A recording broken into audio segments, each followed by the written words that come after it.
Hello dear friends, स्वागत है आपका अपने यूट्यूब चैनल एचडी एजुकेशन पे। आज है 5 जुलाई 2024 और हम रेगुलर की तरह आज बात करने वाले हैं डेली करंट अफेयर्स के क्वेश्चंस के बारे में। ये क्वेश्चंस बहुत ही ज़्यादा इंपॉर्टेंट हैं और आने वाली जो भी आगामी परीक्षाएं हैं जहां पर करंट अफेयर्स का टॉपिक पूछा जाता है उन सभी परीक्षाओं के लिए यहाँ से जो क्वेश्चन हैं ये बहुत ज़्यादा इंपॉर्टेंट होने वाले हैं। तो चलिए शुरू करते हैं अपने इस सेगमेंट के साथ। अगर आप वीडियो पर पहली बार आए हैं तो वीडियो को लाइक करें, हमारे चैनल को सब्सक्राइब करें और अपने दोस्तों के साथ अधिक से अधिक शेयर करें ताकि उनको भी पूरा का पूरा बेनिफिट मिल सके। तो चलिए शुरू करते हैं अपने पहले क्वेश्चन के साथ। हमारा सबसे पहला क्वेश्चन है, जैसे कि रेगुलर की तरह अगर कोई भी दिवस होता है, किसी दिन इंपॉर्टेंट डे होता है तो सबसे पहला क्वेश्चन हमारा वही रहता है। तो आज का हमारा पहला क्वेश्चन है, अमेरिका का स्वतंत्रता दिवस कब मनाया गया? यानी कि हाल ही में अमेरिका का स्वतंत्रता दिवस कब मनाया गया? तो जैसे भारत का स्वतंत्रता दिवस मनाया जाता है उसी प्रकार से अमेरिका में भी स्वतंत्रता दिवस मनाया जाता है। तो ए ऑप्शन है 2 जुलाई, बी ऑप्शन है 3 जुलाई, सी ऑप्शन है 4 जुलाई और डी ऑप्शन है 1 जुलाई। तो इस प्रश्न का सही जवाब हो जाएगा ऑप्शन नंबर सी, यानी कि प्रत्येक वर्ष 4 जुलाई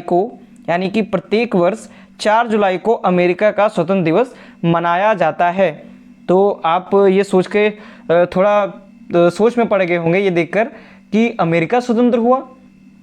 तो जी हाँ, जिस प्रकार से भारत जो ब्रिटिश का अधिकार था भारत पर, उसी प्रकार से जो अमेरिका है वह भी ब्रिटिश के अधिकार में था। वहाँ पर भी ब्रिटिश का शासन था अमेरिका पर और अमेरिका भी आज़ाद हुआ, स्वतंत्र हुआ। तो चलिए बात करते हैं अगले पॉइंट की। तो 4 जुलाई को अमेरिका का स्वतंत्रता दिवस मनाया जाता है। तो अमेरिका 4 जुलाई 1776 को स्वतंत्र हुआ था। यानी कि कब स्वतंत्र हुआ? तो अमेरिका 4 जुलाई 1776 को स्वतंत्र हुआ था। इसी खुशी में हर साल 4 जुलाई के दिन यूनाइटेड स्टेट ऑफ अमेरिका का स्वतंत्रता दिवस मनाया जाता है। यानी कि प्रत्येक वर्ष 4 जुलाई को ही अमेरिका का यानी यूनाइटेड स्टेट्स ऑफ अमेरिका यानी कि यूएसए का स्वतंत्रता दिवस मनाया जाता है। और तो आगे हम बात करते हैं, अमेरिका की आज़ादी के दौरान अमेरिकियों का नारा प्रतिनिधित्व नहीं तो टैक्स नहीं मोस्ट इम्पॉर्टेंट लाइन है।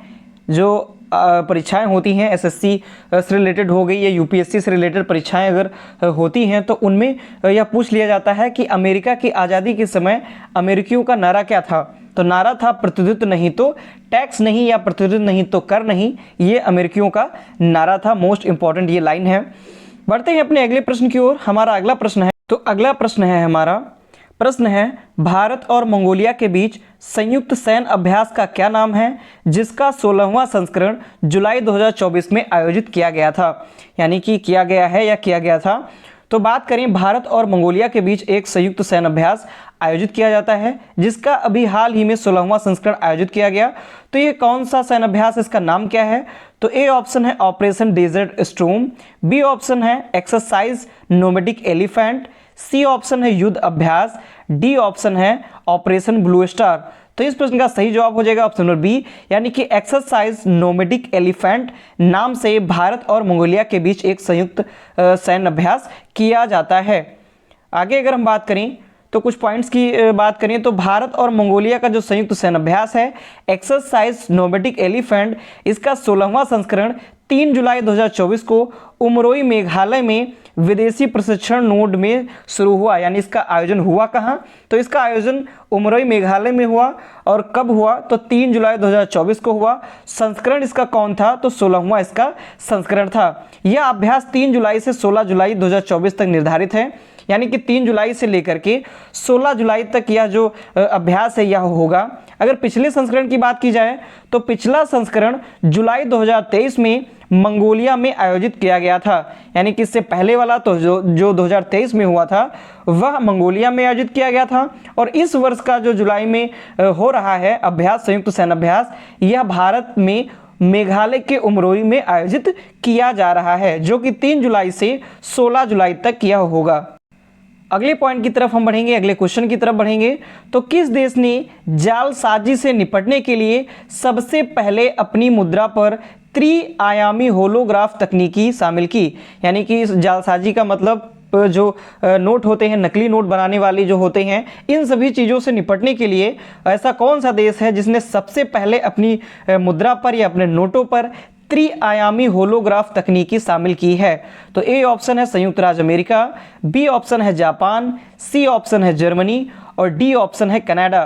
तो इस प्रश्न का सही जवाब है ऑप्शन नंबर बी, यानी कि जो कनाडा है इसने जालसाजी से निपटने के लिए सबसे पहले अपनी मुद्रा पर, अपने रुपयों पर त्रिआयामी होलोग्राफ तकनीकी शामिल की है या त्रिआयामी होलोग्राफ तकनीकी यह अपनाएगा। आप यहाँ पे देख सकते हैं जापान की मुद्रा। जापान की मुद्रा होती क्या है? तो जापान की मुद्रा को येन बोलते हैं या जापान की मुद्रा होती है। तो ये भी इंपॉर्टेंट पॉइंट है कि जापान की मुद्रा कौन सी होती है? तो जापान की मुद्रा होती है येन, ये मुद्रा है जापान की। आगे अगर हम कुछ पॉइंट की बात करें तो 3 जुलाई 2024 को 10,000 येन, 5,000 येन और 1,000 येन के नए बैंक नोट जारी करना शुरू कर दिया है। यानी 3 जुलाई को जो जापान है इसने 10,000 येन और 5,000 येन तथा 1,000 येन के नए बैंक नोट जारी करना शुरू कर दिया है।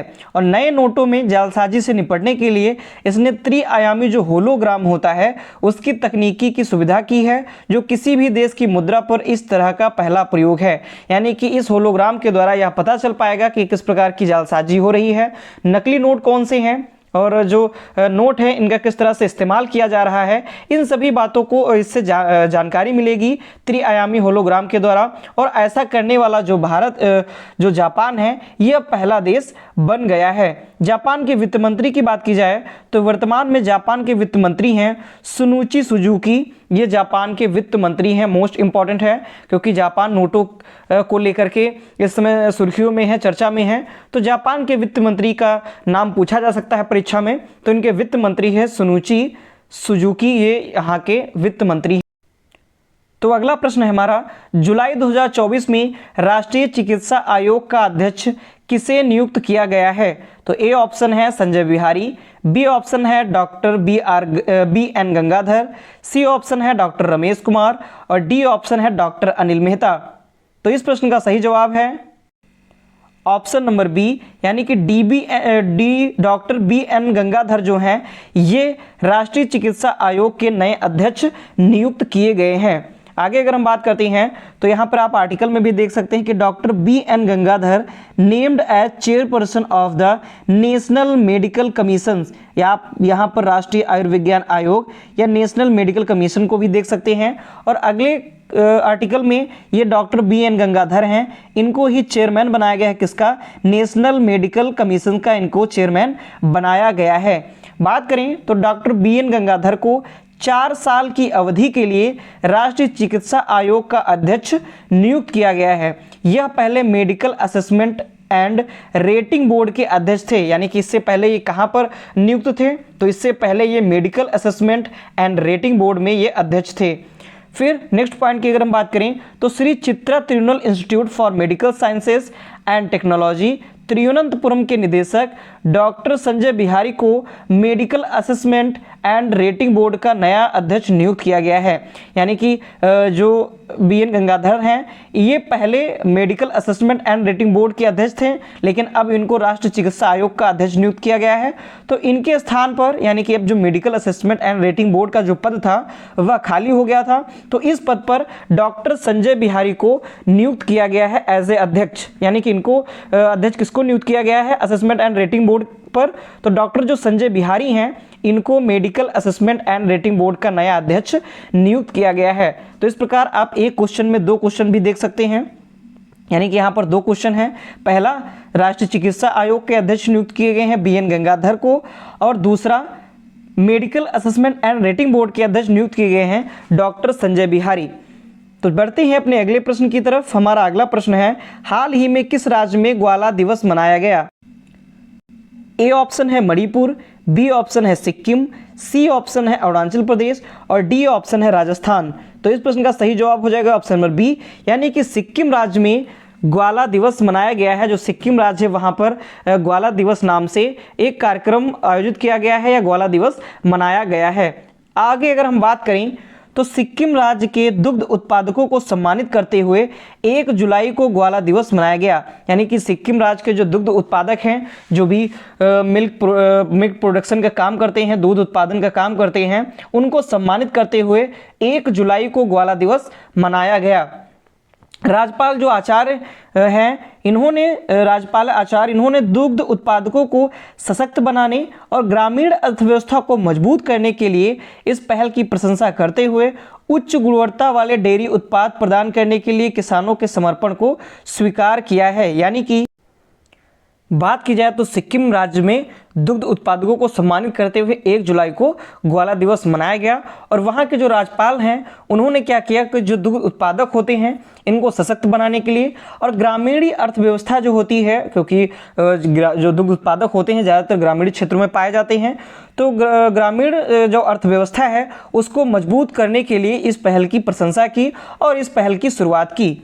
अगले प्रश्न की तरफ हम चलते हैं। तो हमारा अगला प्रश्न है, हाल ही में किस जीव को IUCN रेड लिस्ट में लुप्त प्राय के रूप में वर्गीकृत किया गया है? यानी कि ऐसा कौन सा जीव है जिसको IUCN के रेड डाटा लिस्ट में, रेड डाटा बुक में लुप्त प्राय के रूप में वर्गीकृत किया गया है? यानी कि यह लुप्त प्राय है या विलुप्त की कगार पर है। तो ए ऑप्शन है घड़ियाल, बी ऑप्शन है बोर्नियन हाथी, सी ऑप्शन है बारहसिंघा और डी ऑप्शन है एशियाई शेर। तो इस प्रश्न का सही जवाब हो जाएगा ऑप्शन नंबर बी, यानी कि जो बोर्नियन हाथी हैं, इनको IUCN रेड लिस्ट में लुप्त प्राय के रूप में वर्गीकृत किया गया है। जो IUCN का फुल फॉर्म होता है, इसका फुल फॉर्म होता है international union conservation of nature. अगले पॉइंट की तरफ अगर हम बढ़ते हैं तो अगला बोर्नियन हाथी यानी कि एशियाई हाथियों की यह सबसे छोटी उपप्रजाति होती है। इसको अब लगभग 1000 व्यक्तियों की घटती आबादी के कारण IUCN की रेड डेटा लिस्ट में लुप्त प्राय के रूप में वर्गीकृत किया गया है। यानी कि जो बोर्नियो हाथी हैं, इनकी अब संख्या जो होती है वो धीरे धीरे घटती जा रही है, इनकी जो आबादी है वह धीरे धीरे घट रही है, जिस कारण से इसको IUCN रेड लिस्ट में लुप्त प्राय के रूप में वर्गीकृत किया गया है। और ये जो हाथी होते हैं, ये बोर्नियो और सुमात्रा के जंगलों में निवास करते हैं। यानी कि जो बोर्नियो देश है और सुमात्रा के जो जंगल हैं, इन जंगलों में ये बोर्नियन हाथी जो हैं ये पाए जाते हैं। IUCN की बात करें तो इसका फुल फॉर्म होता है international union conservation for nature. इसका फुल फॉर्म क्या होता है? International union conservation for nature. और इसका मुख्यालय ग्लैंड स्विट्जरलैंड में होता है। यानी कि इसका मुख्यालय कहाँ है? ग्लैंड स्विट्जरलैंड में। बढ़ते हैं अपने अगले प्रश्न की तरफ। तो हाल ही में किसे लिविंग लेजेंड के रूप में लोकार्नो में करियर अचीवमेंट अवार्ड से सम्मानित किया गया? यानी कि ऐसे कौन से शख्सियत हैं, ऐसे कौन से अभिनेता हैं जिनको लिविंग लेजेंड के रूप में लोकार्नो में यह जो अवार्ड है जो सम्मानित किया गया? तो लोकार्नो में करियर अचीवमेंट अवार्ड से सम्मानित किया गया है। तो ये ऑप्शन है सलमान खान, बी ऑप्शन है शाहरुख खान, सी ऑप्शन है रणवीर सिंह और डी ऑप्शन है अमिताभ बच्चन।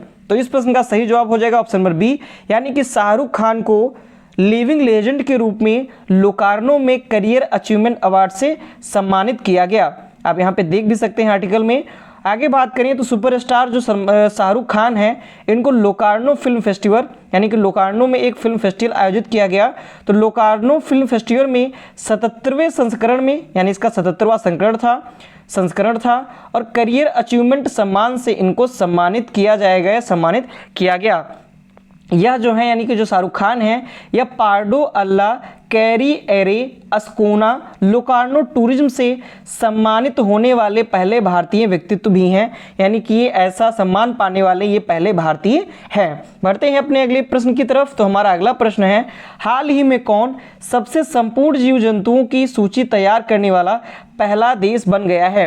यानी कि ऐसा कौन सा देश है जो संपूर्ण जीव जंतुओं की सूची तैयार करने वाला पहला देश बना है? यानी कि जितने भी जीव जंतु हैं उस देश में, तो उन सभी जीव जंतुओं की सूची उसने तैयार कर ली है और ऐसा करने वाला वो पहला देश बन गया है। तो ए ऑप्शन है साउथ अफ्रीका, बी ऑप्शन है अमेरिका, सी ऑप्शन है भारत और डी ऑप्शन है श्रीलंका। तो इस प्रश्न का सही जवाब हो जाएगा ऑप्शन नंबर सी, यानी कि जो भारत है इसने अपने संपूर्ण जीव जंतुओं की सूची तैयार करने वाला ये ऐसा पहला देश बन गया है। आगे अगर हम बात करते हैं तो भारत 1,04,561 प्रजातियों के जीव जंतुओं की सूची तैयार करने वाला दुनिया का पहला देश बन गया है। यानी कि ऐसा करने वाला जो भारत है यह दुनिया का पहला देश बन गया है। और इसने कितने प्रजातियों की सूची तैयार की है? तो 1,04,561 प्रजातियों के जो जीव जंतु होते हैं इनकी सूची इसने तैयार की हुई है। जूलॉजिकल सर्वे ऑफ इंडिया यानी कि ZSI की ओर से कोलकाता में आयोजित एनिमल टेक्सोनॉमी समिट 2024 में केंद्रीय पर्यावरण जो मंत्री हैं भूपेंद्र यादव ने यह जानकारी दी हुई है कि जो भारत है इसने जीव जंतुओं की सूची तैयार कर ली है और ये ऐसा करने वाला दुनिया का पहला देश बन गया है। और केंद्रीय पर्यावरण मंत्री वर्तमान में कौन है? तो भूपेंद्र यादव जो हैं ये केंद्रीय पर्यावरण मंत्री हैं। जूलॉजिकल सर्वे ऑफ इंडिया आया है तो उसके बारे में बात करते हैं। तो जूलॉजिकल सर्वे ऑफ इंडिया इसका मुख्यालय कर्नाटक में होता है और इसकी स्थापना 1 जुलाई 1916 को की गई थी। बढ़ेंगे अपने अगले प्रश्न की तरफ। तो हमारा अगला प्रश्न है, हाल ही में IARI ने किसे अपना निदेशक नियुक्त किया है? यानी कि जो IARI है इसने किसको अपना नया निदेशक नियुक्त किया है? तो ए ऑप्शन है अमित सिंह, बी ऑप्शन है TR शर्मा, सी ऑप्शन है रुचिरा कंबोज, डी ऑप्शन है साइमन मॉक। तो इस प्रश्न का सही जवाब है ऑप्शन नंबर बी यानी कि TR शर्मा को IARI ने अपना नया निदेशक नियुक्त किया है। आप यहाँ पे TR शर्मा को भी देख सकते हैं आर्टिकल में। और अगले पॉइंट की अगर हम बात करें तो जो भारतीय कृषि अनुसंधान संस्थान है यानी कि IRAI जो है भारतीय कृषि अनुसंधान संस्थान, इसने TR शर्मा को अपना नया निदेशक नियुक्त किया है। और जो TR शर्मा हैं ये किसके स्थान पर आए हुए हैं? तो ये जो पूर्व निदेशक हैं डॉक्टर अशोक कुमार सिंह, इनके स्थान पर ये आए हुए हैं, इनका स्थान ये ग्रहण करेंगे। बढ़ते हैं अपने अगले और लास्ट प्रश्न की ओर। तो हमारा लास्ट प्रश्न है, हाल ही में किस राज्य में हूल दिवस मनाया गया? यानी कि ऐसा कौन सा राज्य है जहां पर हूल दिवस आयोजित किया गया है? तो ए ऑप्शन है मध्य प्रदेश, बी ऑप्शन है आंध्र प्रदेश, सी ऑप्शन है झारखंड और डी ऑप्शन है सिक्किम। तो इस प्रश्न का सही जवाब हो जाएगा ऑप्शन नंबर सी यानी कि झारखंड में हूल दिवस मनाया गया है। झारखंड में हूल दिवस मनाया गया। कब मनाया गया? तो झारखंड में 30 जून 2024 को आदिवासी नेताओं जिन्हें जो कौन कौन से हैं, सिद्ध कान्हू, चांद भैरव और फूलो झानो के बलिदान की स्मृति में हूल दिवस मनाया जाता है। मोस्ट इंपॉर्टेंट लाइन है क्योंकि CC CGL जैसे जो एग्जाम होते हैं उनमें यहाँ से पूछ लिया जाता है कि जो हूल दिवस है यह किसके बलिदान की स्मृति में मनाया जाता है? तो जो आदिवासी नेता हैं सिद्ध कान्हू और चांद भैरव तथा फूलो झानो, इनके बलिदान के रूप में, इनके बलिदान की स्मृति के रूप में हूल दिवस जो है यह मनाया जाता है। हूल के शाब्दिक अर्थ की बात करें तो हूल एक संथाली शब्द है जिसका अर्थ होता है विद्रोह। और हूल क्रांति को संथाल विद्रोह के नाम से भी जाना जाता है क्योंकि जो संथाल आदिवासी थे इसने ही यह जो विद्रोह है किया था, अंग्रेजों के खिलाफ विद्रोह किया था, इसलिए संथाल विद्रोह के नाम से भी इसे जानते हैं। 30 जून 1855 को सिद्धो कान्हू चांद भैरव के नेतृत्व में आदिवासियों ने ब्रिटिश हुकूमत और महाजनों के शोषण के खिलाफ क्रांतिकारी आंदोलन शुरू किया था और उसी क्रांतिकारी आंदोलन की याद में यह 30 जून को हूल दिवस मनाया जाता है। तो ये थे आज के हमारे most important current affairs questions जो कि आगे आने वाली जो भी परीक्षाएं हैं उनके लिए बहुत ज़्यादा इंपॉर्टेंट होने वाले हैं। तो अगर आप वीडियो और क्वेश्चंस आपको पसंद आते हैं तो प्लीज़ वीडियो को लाइक करें, अपने दोस्तों के साथ इसको अधिक से अधिक शेयर करें और हमारे चैनल को सब्सक्राइब भी करें। धन्यवाद।